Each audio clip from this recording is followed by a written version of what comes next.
Okay. Um, hey Lib, There she is. there she is. Hi. I was Hi. having I was having a internet issue. Oh Hopefully no. this steady. Oh, well, my chief barking officer has demanded a potty break, so we had to take care of Got it. that. She's right under my desk with a bone. You're probably gonna hear anyway, that's what it is. We love them for that. That's all right. Okay, They make the world go round. they do.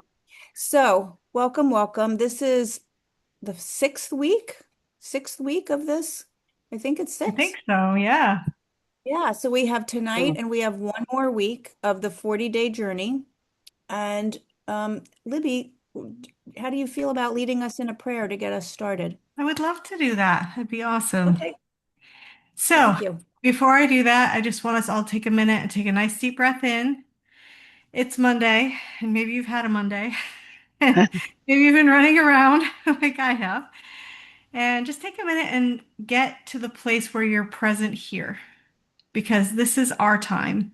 This is our time to rest, recharge, refill our cups, and to just be in agreement together as a group of people. So with that, let's go ahead and say a prayer. Let's take a nice deep breath in and we'll do a prayer.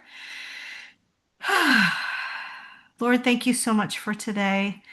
Thank you that you are just always in the middle of what it is that we are about, whether it's big, giant, world-changing things or even teeny tiny tasks. You want to be in the middle of it all with us. And I thank you for that. I thank you that you want to be our friend, our father, our redeemer, our protector, the one who saves us when we stumble and fall. And it's so wonderful to know that it's not just up to us, that we have support within this group from you, from others around us. And I pray right now that we would just feel that and that we would notice it. Because oftentimes it's there and we don't even see it right in front of our eyes. So I pray as we go through this session and throughout this week that we would not only feel that support all around us, but also observe it and notice it and just take a moment in gratitude for that support. And I pray if there's anyone in the sound of my voice who's really struggling with fear or anxiety or has had a rough time as of late, that they would feel an extra measure of that love and support and um, and knowing that there is someone who is partnering with them, even when they feel lonely, they're not alone. And we ask all these things in your name. Amen. And thank you. Thank you for helping us be present and really focusing on what matters, which is that we have support from each other, we have support from source, from God, outside of ourselves. So that's really what this whole 40 days has been about. Like, how many ways can we help ourselves remember and get back to that place, especially when we're in the midst of fear, in the midst of anxiety, and just really feeling that? How do we get ourselves out of that? So every week, we've tried to share with you information around that, some tools, something to help you see things in a different way, shift your perspective, give you more information, etc. And I'm just curious, I kind of want to just take a like a weather check, like a temperature check. Where are you at this point in 40 days? How much of what we've been sharing with you have you implemented? And there's no make wrong. There's no like at all about it. It's just like let me look and see. Let me get curious about like I did this and I achieved that, and where am I landing? And what would I like to do for the last 2 weeks remaining? If there's a place where I'd like to participate in a different way, an opportunity to declare that now and to set that up now. So who is willing to kind of lead us off with, this is how it's been for me, this is what I've done, this is what's worked, this is what I haven't done, but I'm looking to do anything. I'm just looking to see where you're at. I'll speak. Thanks, Trish. Yeah, I think it's been fabulous. I've really enjoyed it. And you gals have just offered so much advice and help. So I thank you for that greatly. Um, what's helped me was when you stated setting your intention for the day first thing in the morning. Um, that's been very beneficial to me. I'll just, because I was having like um, just anxiety attacks. First time I opened my eyes in bed, it was just like, ah. And I was like, why am I doing this?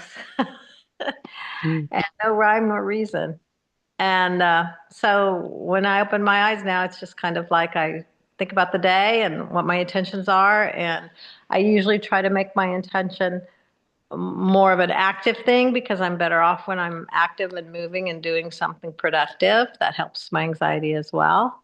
So I try to kind of think in my mind what I want to do and how to set my day up for that and plan it a little bit.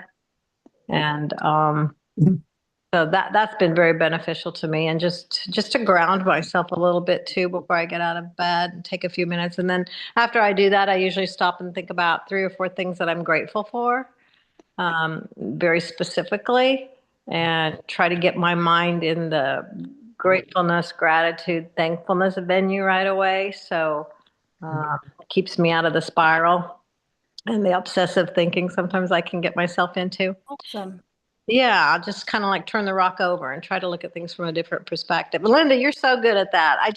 I always think about your trip when you went over to, was it Paris? When you missed your seats in your train and you took a ride with some guy you didn't know. I thought, oh my gosh, I hope to be that person someday that I have that much gumption and gusto. I mean, I just admire you so much in what you do. It's just, you know.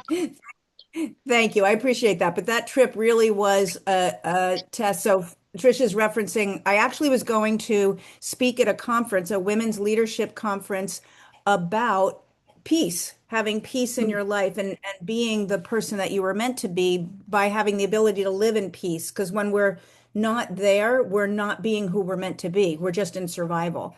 And every single step along the way of that trip, it was in Paris. So from my flight to everything was a disaster. So it was, and pretty quickly, I had to say to myself, okay, Linda, if you can't handle this, you have no business giving this talk right now. You just have no business giving it because what are you going to lose your mind with? But it was really everything that could go wrong went wrong from beginning to end. It never got better.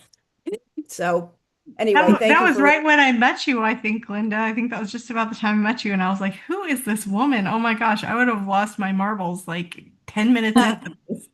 And there she is, just like, I did that. Like, what? Wow, but I want to be around her. here's what I want you to know. I'm no different. I'm no magician or special. I looked intentionally, just what Trish said.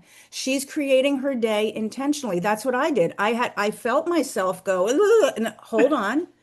You're giving a talk on this, Linda. Who are you going to be? Like, shift yourself right now, girl, or just go home, Yes, right? So, yes. and that is that's the opportunity to live your life that way. Because before I took on my health, my life, I just was up and running. Like, I don't know, does anybody else ever feel it? Just up and running. Whatever happened hit me. I tried to survive. I tried to suck it up. I tried to clamber my way through until I learned, you know what? I can actually live intentionally. I can be really conscious about, am I going to talk with this person or not? And how am I going to be over here about that? And how can I change my own thoughts? Oh, and where are my emotions going? Like, this is my life and my body. Am I just going to survive everything or am I going to choose to be intentional? Exactly what Trish said. And it sometimes took me 20 times a minute, like literally 20 times or 30 times every 2 seconds. I had to like pull myself back out because I was so used to the opposite. I was so used to being in anger and negativity and fear and frustration and blame that it took a lot of intention, but it gets easier. It does. And, this really ties in with what I've learned. I'll just speak. I'm going to give you guys a second to keep thinking about what you want to share. I'm going to share my thing next. So just throwing that out there if you have something you want to share. One of the biggest things, whenever I do this fast, it seems like almost immediately after I make that decision to do it, I face something really hard that I am very tempted to be fearful about. Or multiple things, as in this round. It's like, oh, and it's the same thing as Linda's talking about. It's like, it's almost like we have a mentor named Mark von Musser. And one of the things he mentored me through when my kids were really sick was he was like, okay, Libby, you've set an intention. Awesome. Now God wants to know how serious you are about it. So you're gonna be asked a few things. Like, oh, but it's true. And this round has been no different. And one thing I do find that's interesting is what Linda's saying is true. It gets easier. It's just like, I'm not a gym rat or anything, but I I know for a fact that if I'm trying to pick something heavy up, if I've picked up lighter things a lot and I've worked and built some muscle and some skill and some coordination, it's going to be easier for me to pick up a heavier thing, right? Than if I just, sat on the couch. And so the same is true of our emotions. We often don't condition our emotions the way we do our bodies or, other parts of us and our minds and our thoughts. And um, one of the scripture verses that I love talks about taking every thought captive and putting it under authority. And I love that because, like Linda said, if you're just living life and you're not being intentional about it necessarily, you're just kind of going along, well, then however the wind blows, that's just the direction you go, right? But if you set your sail to a certain direction and you say, no, this is what I'm intending. I'm taking these thoughts captive. This is not, I don't have to go down this path. I had a situation where I just had some things happening in my family, and it really reminded me of another really bad situation in my life. And it would have been very normal for me to be fearful. We'll just say that. And instead I was like, wait, no, is there anything we haven't made it through? No, I'm still here. I didn't do it perfectly.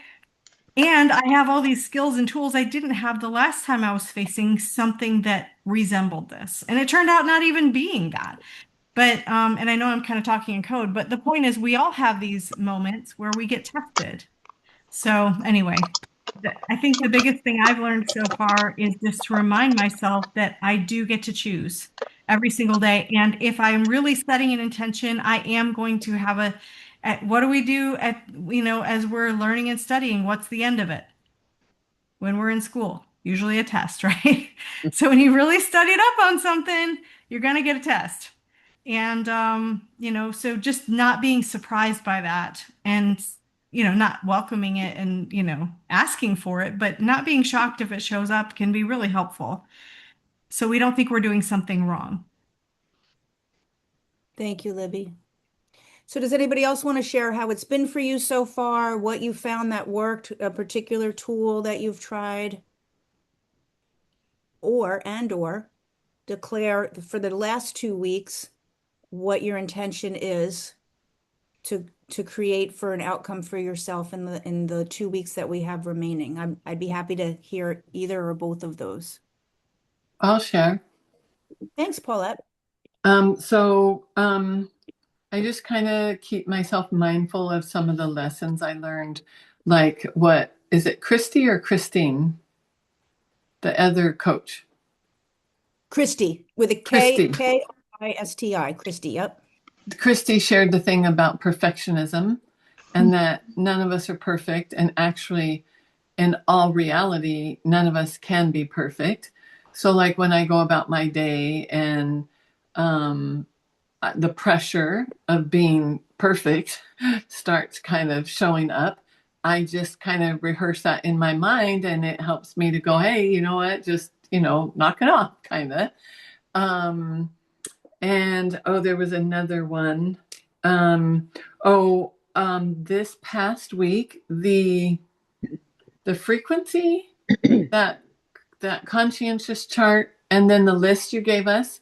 So I want to apply those things on the list more so I can raise my frequency. But in the last week, I have sat out on the porch just, doing nothing or drinking a hot drink almost every day. And was that, what did that do for you? Oh, it's relaxing and kind of takes me out of my stress mode. Yeah, just giving yourself permission to just be. And I think Mm-hmm. especially as women, when we're running the household, we rarely give ourselves permission to just be. Like if you're sitting there, I don't know about you, but in the past it would be like 10 things I should be doing this. Oh, maybe the laundry's done. Let me listen for the dryer. Oh, I should make a shopping list while I'm sitting here. That's very opposite of just being, right? Right. So Yeah. there's a gift in that.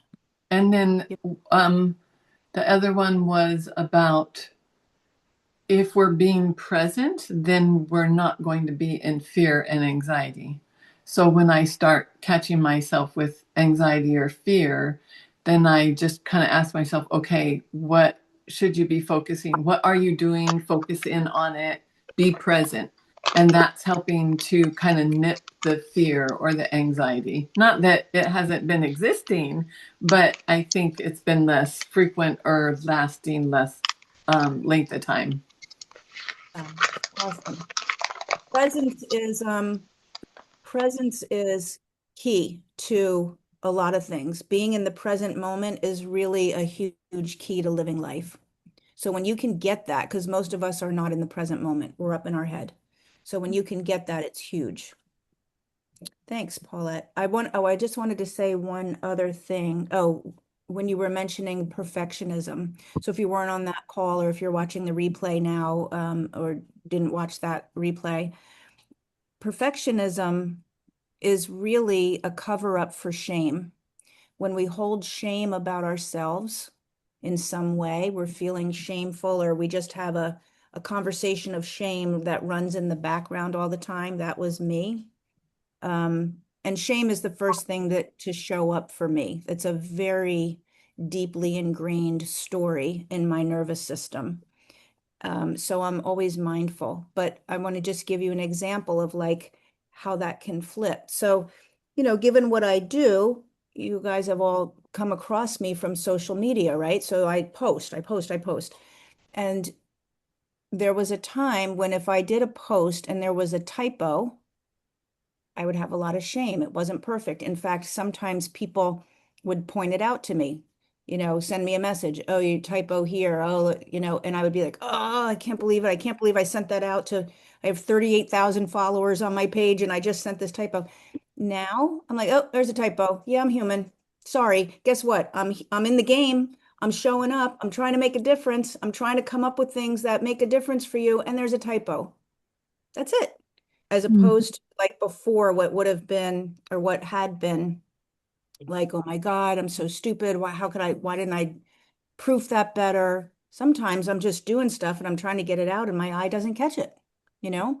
So that's just an easy, quick example in my life, but look for you in your life. Where are you telling yourself you're supposed to be perfect, or where you're holding shame about something that you think you're not doing well enough? And how can you let that go? I just flipped the story on like, okay, you can send me a message that I have a typo, but who's the one here who's showing up and posting? I am. And I'm just going to keep doing that, whether it lands perfectly or not. Okay. Anybody else want to share anything? And you don't have to. I'm just curious.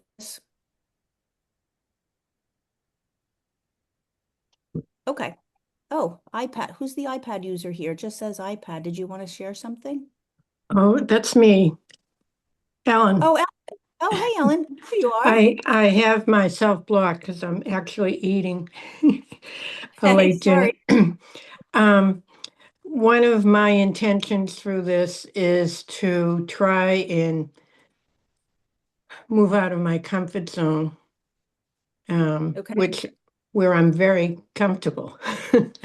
But and it can be small things, like I went to a bridal shower yesterday, and instead of like sitting with my little group, I actually sat at a different table and I made an effort to talk to a lot of the bride is the adopted daughter of a friend of mine who passed away a year ago with Alzheimer's.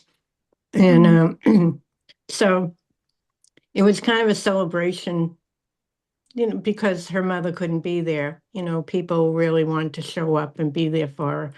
But so I just in when before I went, I had the intention that, I'm going to introduce myself to her friends and to some of her cousins, and not just, as I said, be with my own little group, which is what I can typically do at some kind of social thing. So, I mean, it's a small thing, but little things like that, even speaking up more, with family members and things like that, but also be with my business. I've decided that, I made these wonderful brochures and they've been sitting on my dining room table, I and see. Chair yoga. Look at you. chair yoga with a little qigong. So I thought, make one phone call a day or put one of these in the mail, and who knows what's going to happen. Um, And so far, I've been trying to do, as I said, even just one a day. Just say, oh, what the heck? I'm going to put this in the mail. So I've gotten one response, and I have one demo coming up. Come on. Yeah. So um, I've had I a, know. I'm so I've happy. had, and not to go negative on everybody, but I've had a really challenging winter health-wise.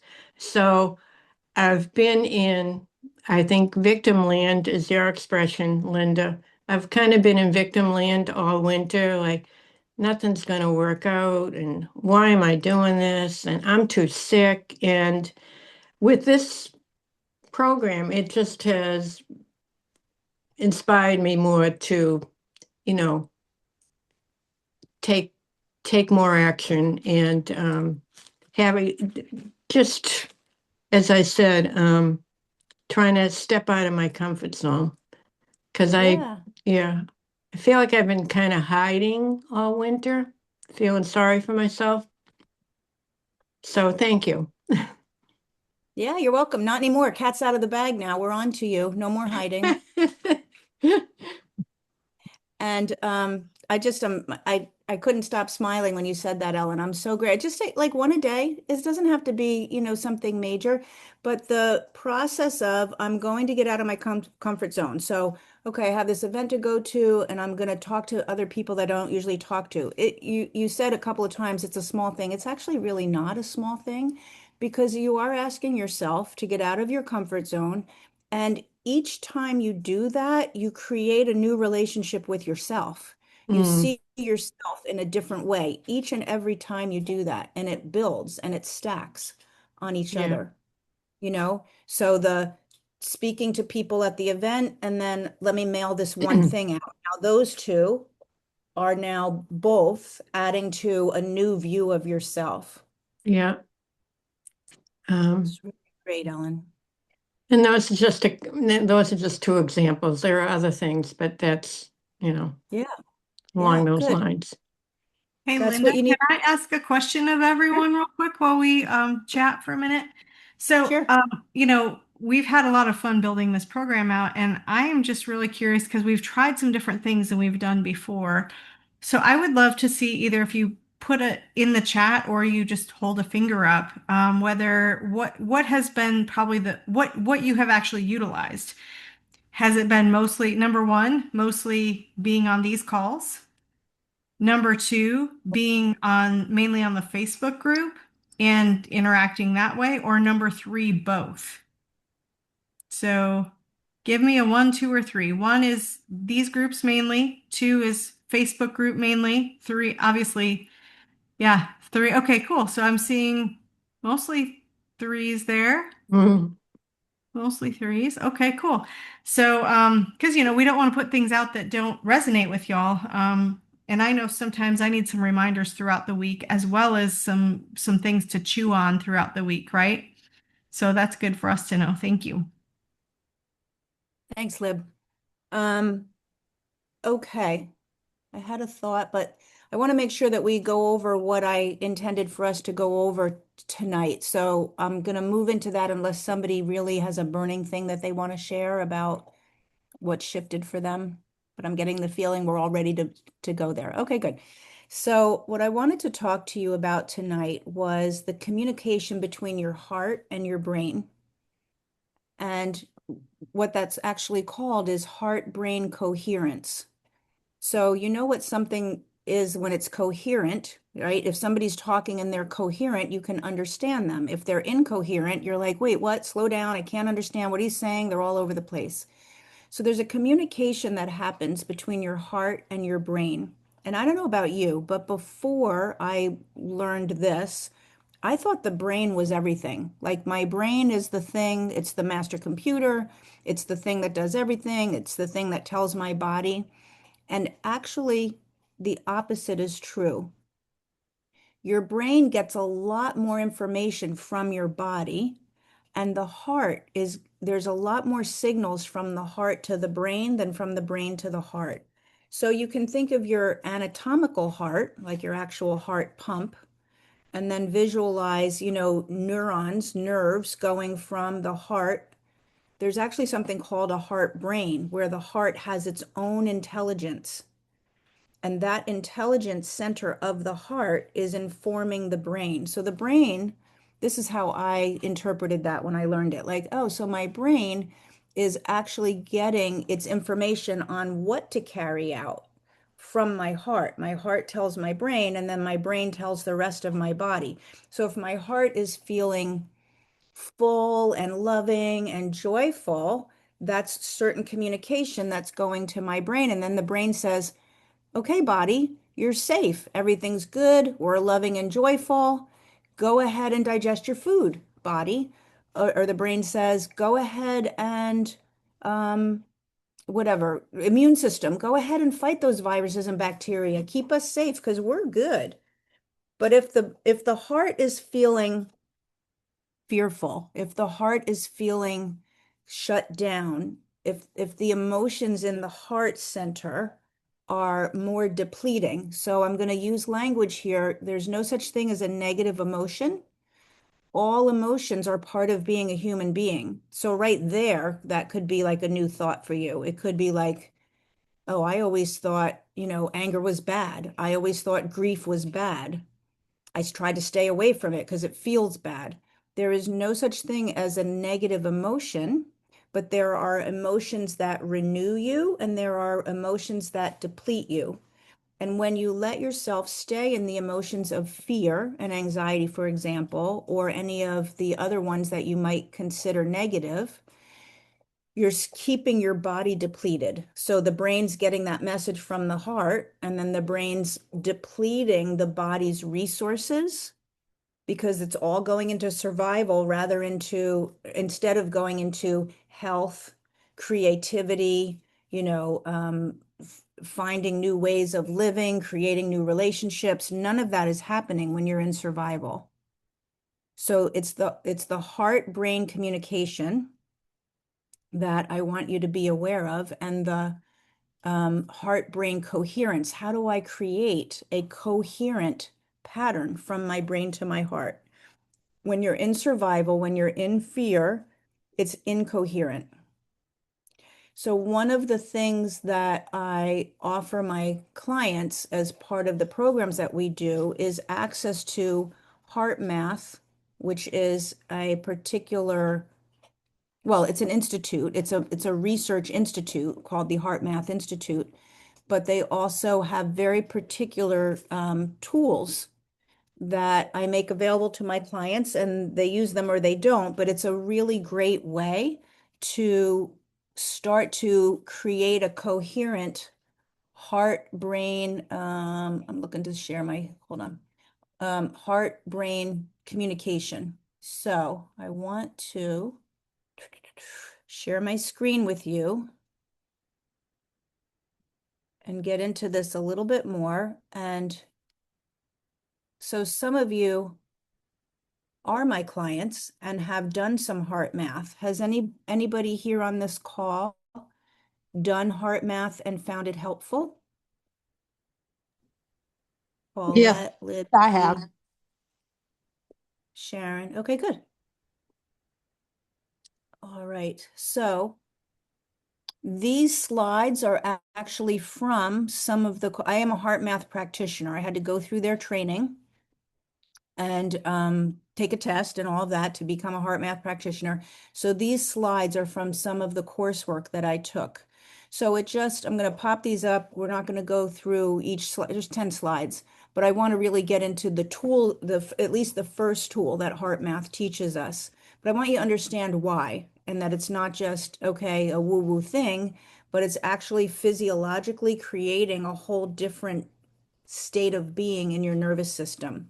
So your heartbeats are not simply electromechanical pulses. Yes, your heart beats to push blood through, but it actually is an intelligent language, and your whole being is responding to that. Variations in beat to beat changes and your heart rhythm patterns affect information processing, feelings, and creativity. Okay, so the heart, this is what I kind of already went into. The heart has its own heart brain, and it's sending, there's 40,000 unique neurons specific just to the heart itself.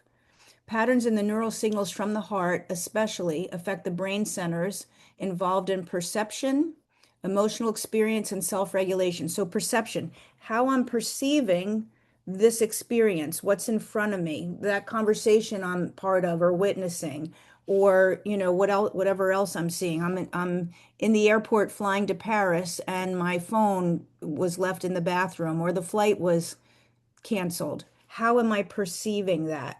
Right? That because it's never the thing that's happening, it's always your perception and interpretation of what's happening that's creating the fear, the stress, and the anxiety. So, how my heart is talking to my brain is going to determine that. It's going to determine my emotional experience and how I can regulate myself, both my nervous system and my emotions. So, let me see, sorry. Uh, you know what? Maybe it would be better. How does it do if I go here? That's better, right? Clear, not all the other stuff. So, what heart math does is teaches you heart rate variability training, heart rate variability. So, think of your heart rate. If you looked at an EKG, the variability of those beats. So, what that means is if you have the ability to respond to stress and then come back to safety, you have big changes in variability, and that's better. If you respond to stress and you stay stressed, your variability is low or poor. And that is going to affect you in these areas. It's going to affect you, your physiology, your medical health, right? So blood pressure, cardiovascular disease, your ability to lose weight, having chronic pain, any autoimmune disorder, anything to do with the gut, how your brain can heal from injury, cancer, asthma, and sleep. In the mental health range, when you practice heart rate variability, you affect your time in depression, your anxiety, any PTSD, any OCD, your anger, tics, and other ways that your nervous system is expressing itself. People who have been diagnosed bipolar, there's huge changes when you practice heart rate variability, ADHD, and addictions. Okay. So it's kind of a big deal, right? It makes a difference. Let me see how I can. Linda, know. while you're finding that next slide, is there anything on like seizures or things like that? Because I know oftentimes, or migraines, I know those are often like Yeah, tied. all of that. Yeah, all of that. Anything. I mean, the list was pretty, you know, actually kind of basic, although it seems to me like there was a lot on this. This was the instructor teaching this particular course, so he's up there in the corner. But I was doing screenshots of the slides. So this is showing you when you're in anxiety and fear and irritation, this is what your heart rate pattern will look like. When you're practicing the HeartMath tools, and I'm going to teach you the first one tonight, you are getting your heart rate. See how the whole rhythm is much more cohesive, right? And you're teaching it how to come back into regulation. I don't know how to move my slides without coming back into this screen every time, so I apologize. All right, so transforming stress. When you learn how to self-regulate, you actually shift your body out of stress. So, oh, this is what I said before. It's not the event or the situation, it's how we are emotionally responding. HeartMath techniques help us regulate how we respond and teach us resilience. So, you know what I can do is I will share this whole, it's 10 slides. I'm just popping in. Do we need to go through each of these? I'll share all of these slides with you when I send you the replay. So ANS means autonomic nervous system, not automatic, autonomic nervous system. When your system is out of balance, you stay constantly activated. You're not as easily able to come back to relaxation to bring that heart rate. So you don't have great variability. You're kind of stuck. And we want to work on lowering our arousal, our activation. Okay. Often repeated thoughts, emotions, and attitudes and behaviors create internal baselines, automatic response patterns that are familiar and predictable.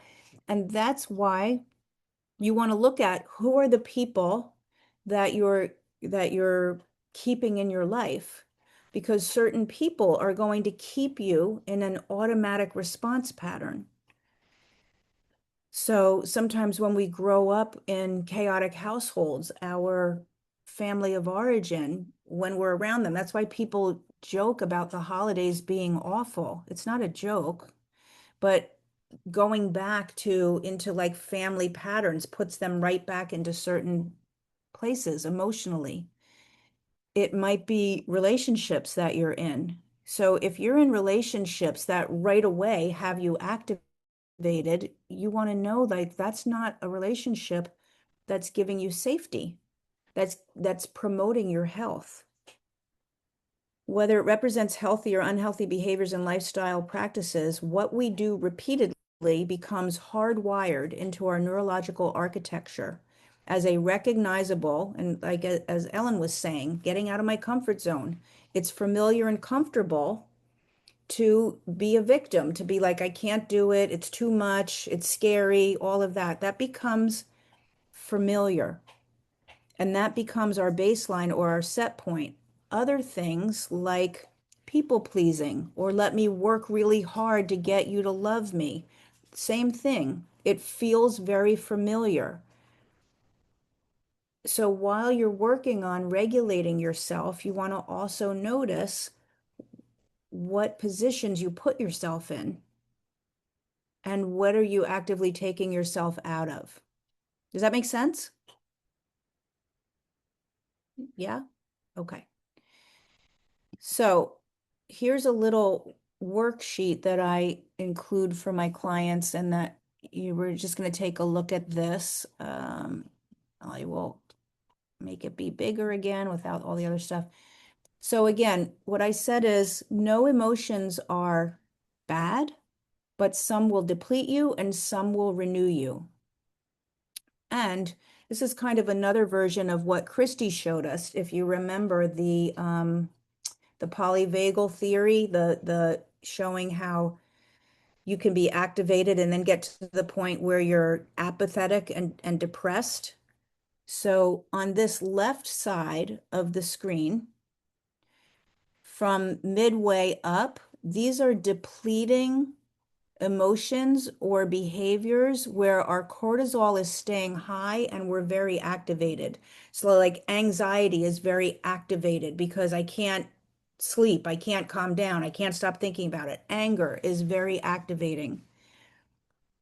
So ANS means autonomic nervous system, right? Your hormonal response. So the hormone, it's hormones are messengers. Hormones are sending out information for the cells to take action on. So the hormonal response, the hormone that's being produced when you're in a depleting space is cortisol.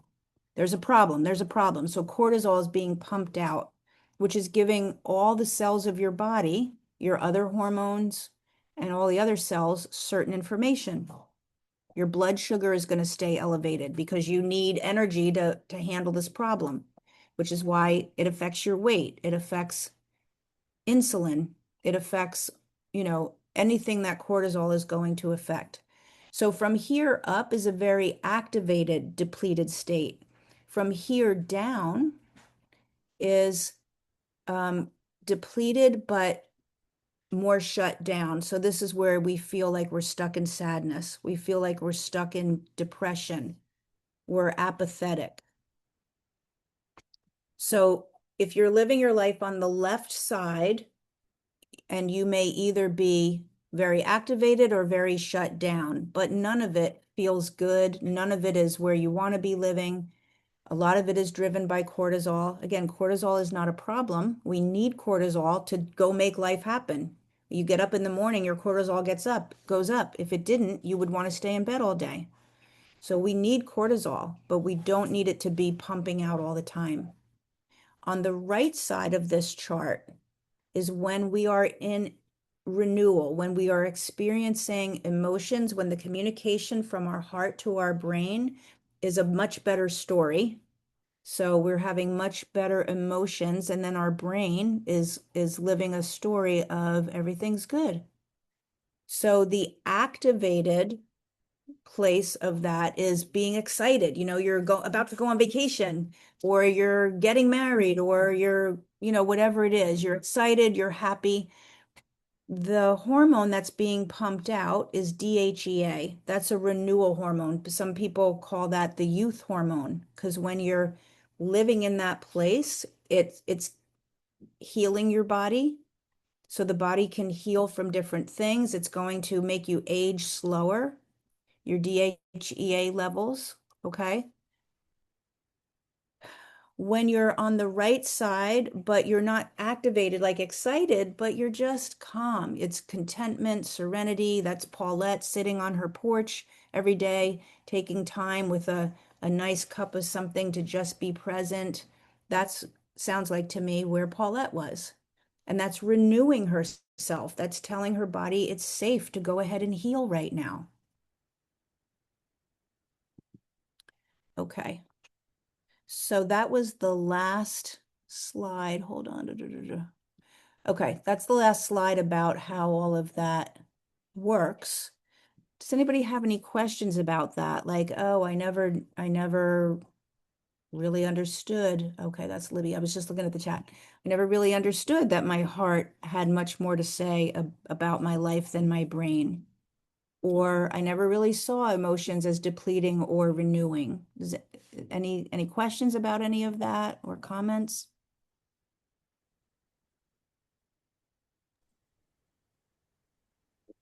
Oh, I think that's very true. I mean, when you get in an anger or a rage, it just depletes depletes everything in your body. I think you just exhausted if something happens and you go through that type of situation. You're just, at least for me anyway, I'm drained and wore out.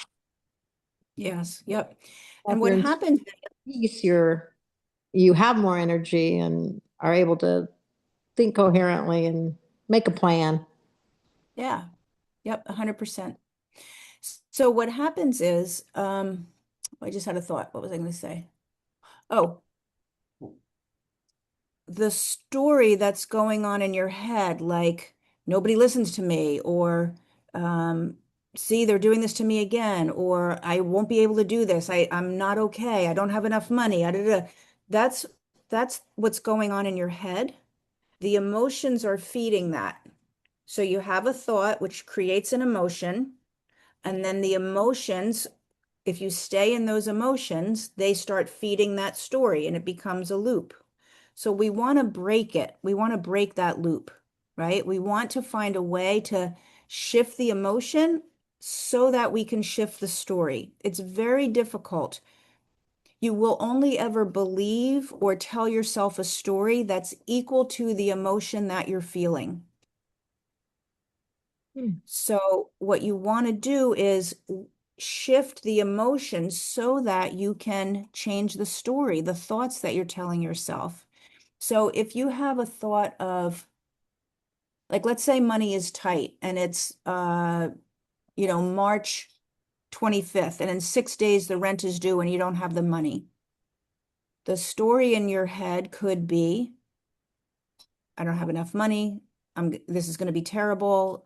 Maybe I'm going to have to move. I'm going to get kicked out. I can't pay this. You're going all around that. And then the emotions of fear are feeding that. If you can get your emotions, get into your heart so that your heart center can start to send a different message, the brain can change its story. So if I can shift out of those emotions, and we're gonna do the first tool of HeartMath right now, then I could start to shift a story, which could be anything from, maybe I'll just ask my landlord for an extra 2 days, or let me, like Ellen did, let me send out just some emails right now and see if I can do some extra jobs. Oh, boop, now I just got a demo is just responded, right? So I can start to change the story and see some possibility or see how I can shift things because my emotions are not feeding the fear story. Is this making sense? Mhm. When you're feeding the fear story, you're not going to be able to do that. You're not going to problem solve well. You're not going to be creative in coming up. I'm not saying anything changed with the circumstances. It's still the 25th of the month and you don't have enough money for rent 6 days from now. That didn't change. But your ability to think of something to do it differently is is going to change. Your ability to come up with some sort of solution, at least to start to try, right? Because nobody's at your door right now saying, pack your stuff and get out. I'm going to stand here while you get your stuff out. Nobody's kicking you out this moment, but it feels like that, right? You're like, oh my God. And you get so caught up in that you can't even think about a possible solution. Which, by the way, I just thought of that as one example. You could pick health, you could pick a relationship, any problem that you get caught up in. But I do want to tell you that Libby and I have been talking about doing a course when this ends, maybe at the end of April, around money and the money story and how scarcity is hardwired into us because it's such a common fear. So, side note, would that be interesting to anybody to kind of do that? Yeah. Okay.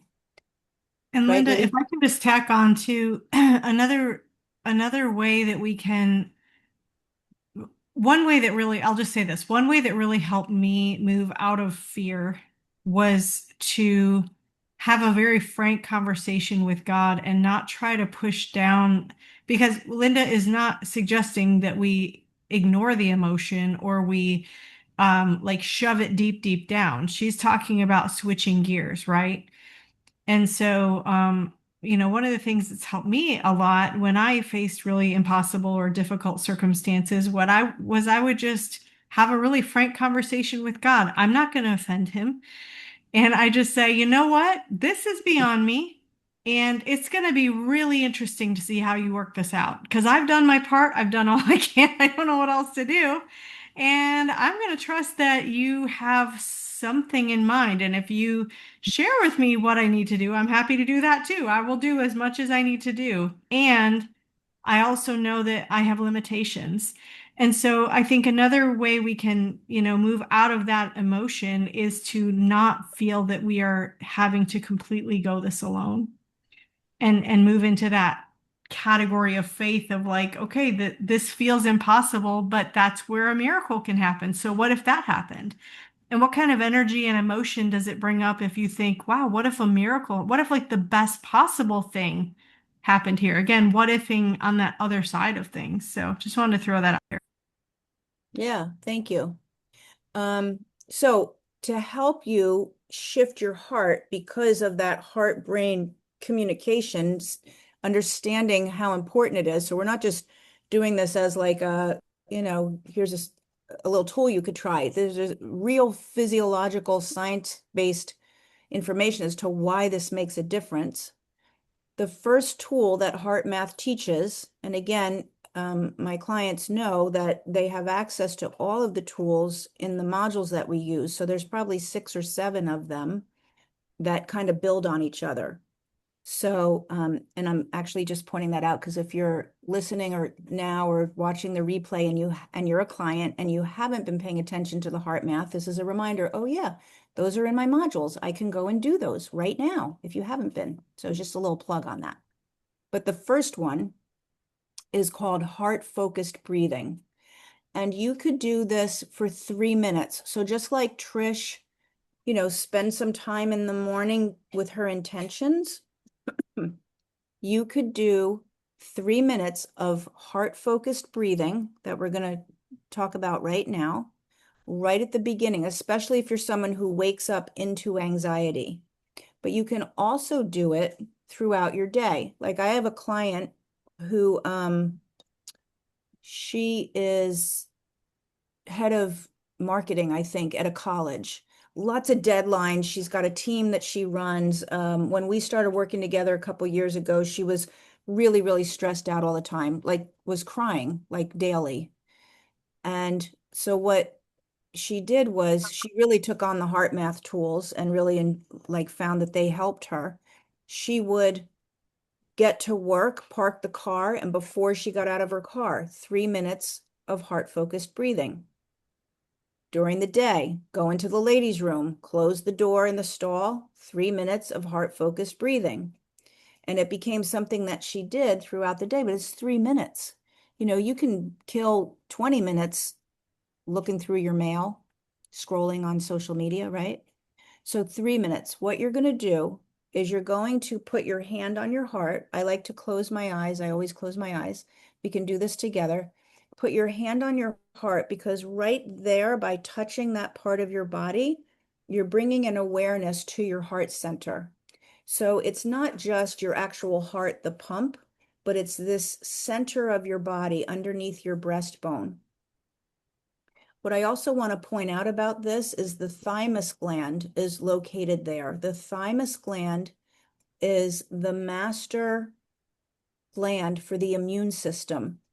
The thymus gland is connected to the heart. It's right over the heart, and it governs your immune system. I don't think that's an accident because when your thymus gland, when you're feeling love, when you're living in love, your immune system works.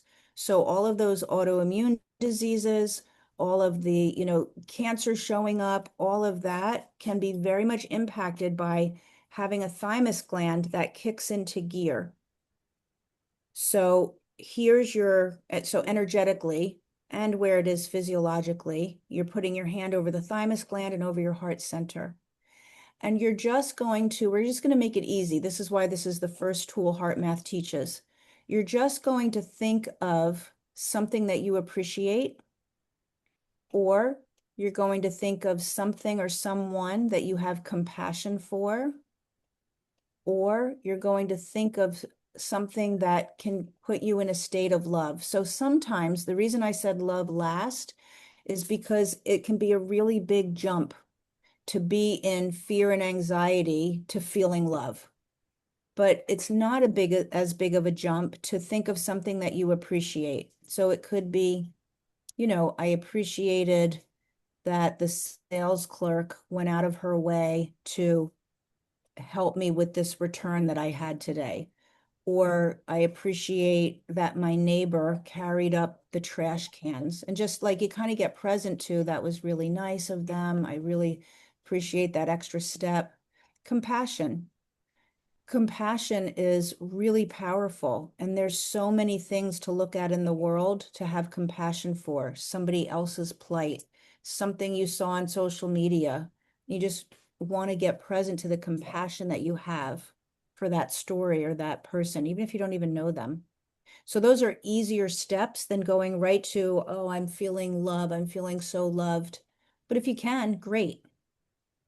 But appreciation, compassion, love, or even concern, where you're concerned for someone else other than yourself. You put your attention and your heart for someone else. That's the key.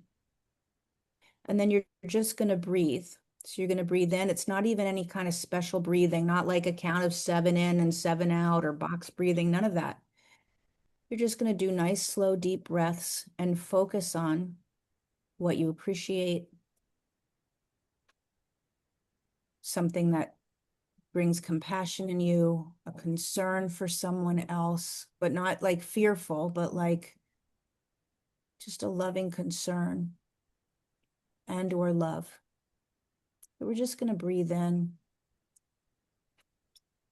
and exhale out and focus on whatever it is that came to your mind.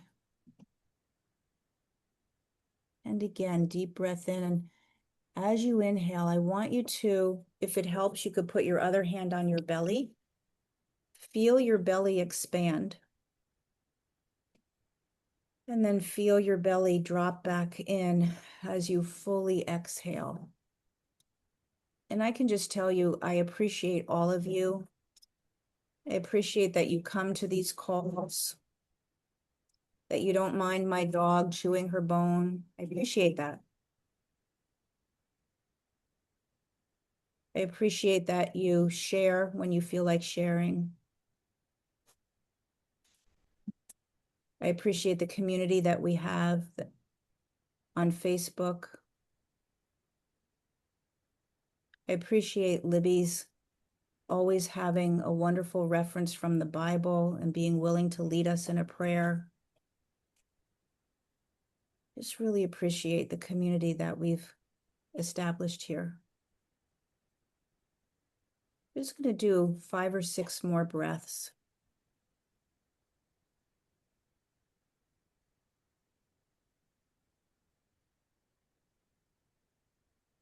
Maybe there's someone that you have compassion for, someone that you've noticed is struggling in your life, in your neighborhood, at your job. Sending them compassion for what they're going through.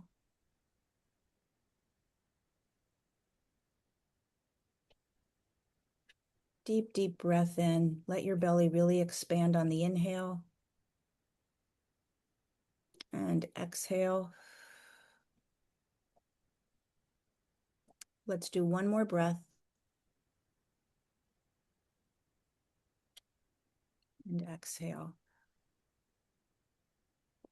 Okay, so that was heart-focused breathing.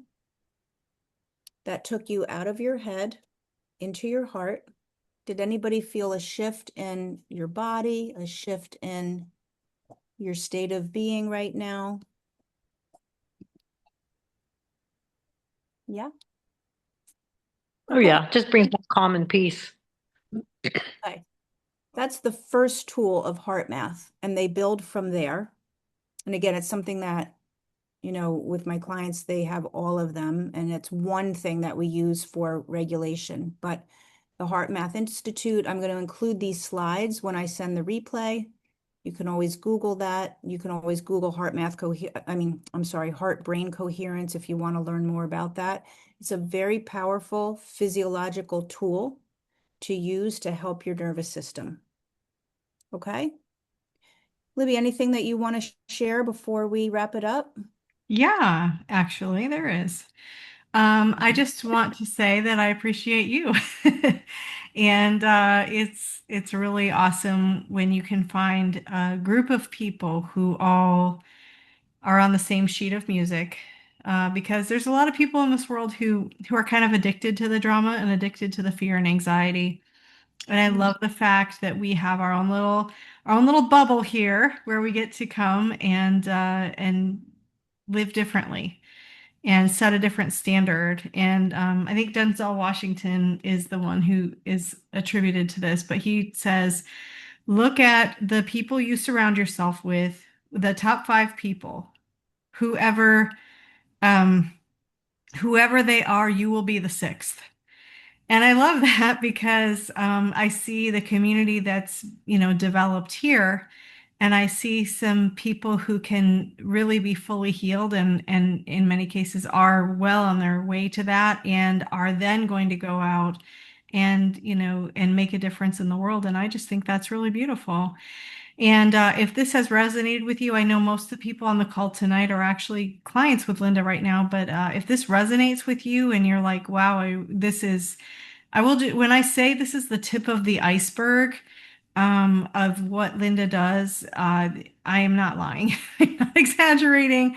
There is so much good stuff and so many tools in the toolkit that Linda shares.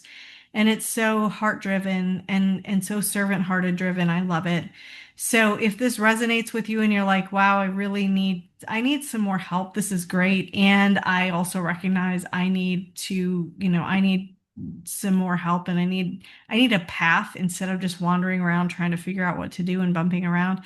Message us. We'd love to chat with you. We'd love to have a free conversation with you and just, see what exactly we can do to help you and how our paths might be able to converge to help you get to that place of just being heart-centered and healed in a much faster and in a much less chaotic way than, for instance, how Linda and I found our way here. So if you're looking for that, we would love to help you. So I always just like to give that invitation because you never know who's listening. Oops, I'm muted. Thank you, Libby. Okay, so we're going to wrap it up. I will send you the replay along with the slides that we just looked at so that you review those again and talk about them with somebody that if you wanted to share them. And I invite you between now and next week to practice that one heart math tool, maybe first thing in the morning, even if you just did it those 3 minutes. As something that you can add in this week to help you shift out from whatever place you're in. Okay. All right, Yeah. loves. Thank you. Yep. Okay, I'm going to stop recording. And